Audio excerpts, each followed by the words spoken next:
Di sini tuh banyak orang yang gagal paham kepada saya. Ada pendukung Ganjar yang fanatik yang mengatakan, oh orang ini sekarang sudah mendukung Prabowo. Pendukung Prabowo yang fanatik. Wah, ini orang sekarang sudah menjadi pendukung Ganjar Pranowo. Semuanya gatot, gagal total. Yang jelas saya mendukung keberlanjutan. Siapapun aja, mau Ganjar, mau Prabowo. Tapi kalau kemudian saya bertanya kepada hati nurani saya pribadi, lebih condong dan lebih serak kepada siapa? Ya jelas kepada Ganjar, bukan kepada Prabowo. Watak, karakter, sifat, mental, dan lain sebagainya cocoknya ke Ganjar dong.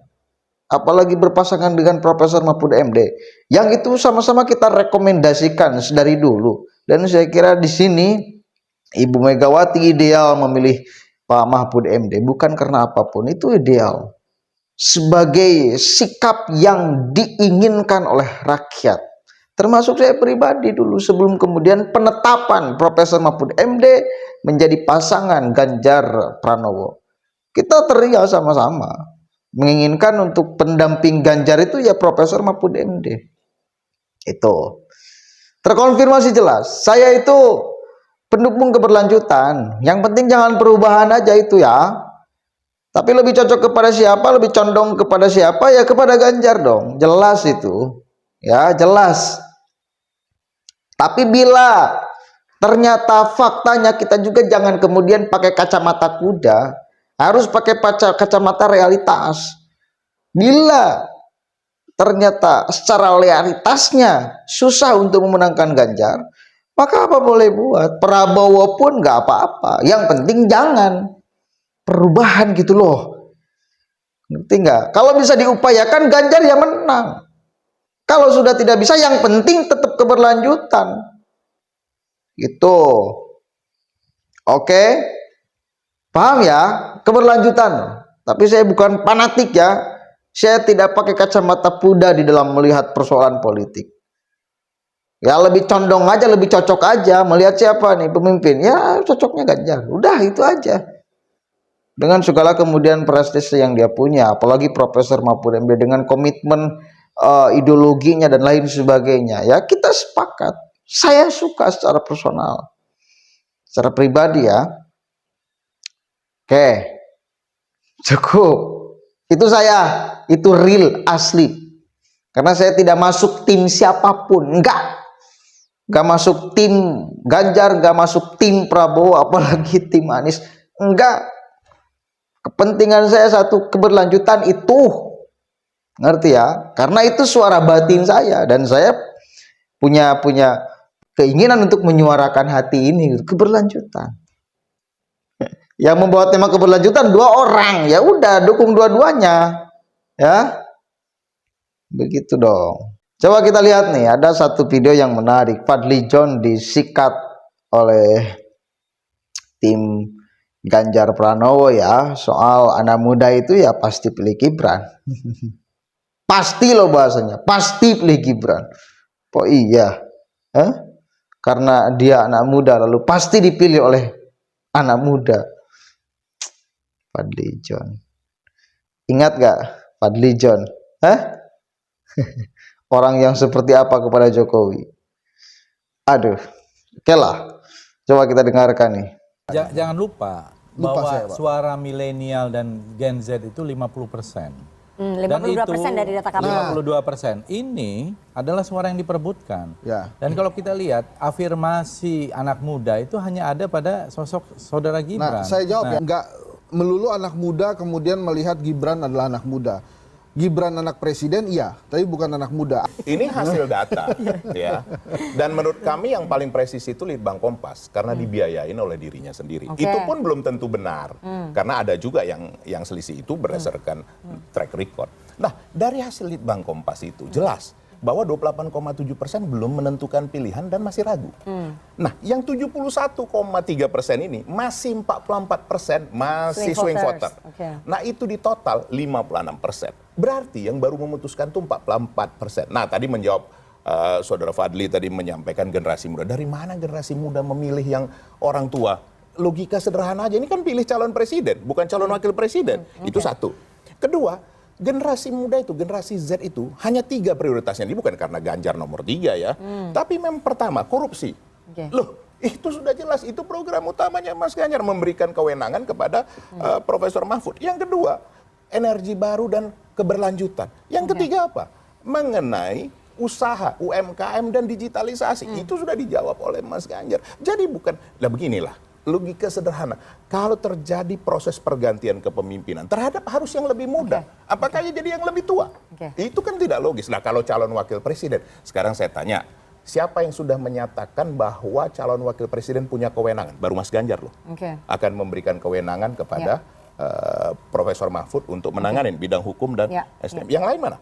Apakah sudah ada pasti seperti itu? Tidak ada, karena di dalam undang-undang jelas bahwa presidenlah yang berkuasa, bukan wakil presiden. Ini itu jelas. Kita kembali lagi bahwa Pilpres ini akan berlangsung satu putaran, klaimnya. Jadi kalau di dalam satu putaran, begini Mbak Rifana, kan tadi saya sudah samain, ini bukan menduga-duga. Nanti lihat prediksi saya, nanti undang lagi ya Mbak Rifana kita di sini ya. Minggu pertama dan minggu akan rilis, nanti paling nggak mendekati 50 atau 50% lebih dikit. Nanti Februari, lihatlah lembaga survei yang sudah itu saja, dan beberapa lembaga survei nanti namanya lah berubah sedikit-sedikit. Itu nanti akan merilis sudah mendekati 60%. Ini kayaknya pengalaman pribadi. Begini, ini dengan saya harus lihat ya hasil pada waktu periode lalu. Coba Bung Fadlizon, apakah selisih kita jauh? Kan dulu kan Pak Jokowi masuk periode kedua. Apakah selisihnya jauh? Tidak. Itu kenyataan yang ada. Nah, ini politik. Ya. Ketika politik memakai kacamata politik. Dulu Fadlizon seperti apa? Sekarang seperti apa? Dia pakai kacamata politik karena memandang politik gitu loh. Mau isunya politik, masa mau dipandang oleh kacamata agama, oleh kacamata ideologi, oleh kacamata kan ya. Fakta politik ini harus dilihat dari kacamata politik. Dulu seperti apa, sekarang seperti apa, itu jelas. Karena kepentingannya kemudian berbeda dulu dengan sekarang. Politik. Maka kita sebagai masyarakat jangan melihat politik dengan kacamata nurani, kacamata politik aja. Politik itu sampai tenggorokan. Cukup selesai di penglihatan, jangan masuk ke hati nurani. Begitu. Saya tetap menginginkan seperti itu. Agar tidak menjadi orang itu yang baperan melihat politik itu, baper gitu loh. Jangan dong. Orang lain juga pakai melihat politik itu pakai kacamata politik, masa mau pakai hati nurani kita? Ya tersiksa dong diri kita sendiri. Beda penglihatan, beda cara pandang, beda dari mana kita memandang. Jangan menyiksa diri kita karena ulah kita sendiri. Poinnya itu. Dan satu lagi poinnya, tidak mesti pemuda itu memilih Gibran. Saya pemuda nih, apakah pasti saya pilih Gibran? Enggak juga. Enggak juga. Program desak Anies itu para pemuda, saya yakin di program desak itu bagus. Saya acungkan jempol. Desak Anies itu programnya bagus. Ya minimal kita bisa melihat bagaimana rangkaian kata yang diberikan oleh Anies. Tinggal kita simpulkan aja apakah kata-katanya akan menjadi kenyataan. Dia juga presiden kata-kata, bukan presiden kenyataan kok. Tapi minimal untuk pembendaharaan kata, untuk kemudian cara kita berbicara itu bagus tuh. Untuk kemudian cara menjawab pertanyaan itu Anies tuh ya jagoannya. Tapi ya apakah pemimpin ini hanya mengandalkan bacotnya saja? Enggak dong. Itu kesimpulan itu tetap ada di kita. Programnya bagus, kita katakan bagus. Kesimpulan kita akan memilih ya ada di kita dong. Itu maksudnya. Kita harus melihat yang bagus itu bagus, yang buruk itu buruk. Tidak mesti programnya bagus kita juga akan memilihnya. Boleh jadi itu memang ya biasa aja dia ngomong, bukan berarti menentukan pilihan. Tapi saya yakin ada para pemuda di sana yang pada akhirnya tergiur dengan jawaban-jawaban Anies, dengan ucapan-ucapan Anies, pasti ada 1, 2, 10, 20, pasti ada. Dari ribuan orang itu pasti ada. Cuma pasti ada juga orang yang kemudian yang memikir, ini cuma bacot aja, cuma pinter di dalam kata-kata aja. Pasti ada juga yang berkesimpulan seperti itu. Jadi jangan juga klaim pemuda itu pasti akan milih Gibran. Yang jelas pemuda itu ada yang pilih Anies, ada yang pilih Ganjar, ada juga yang pilih Prabowo. Itu fakta. Jadi seperti itu ya. Politik tuh, pakai kacamata politik.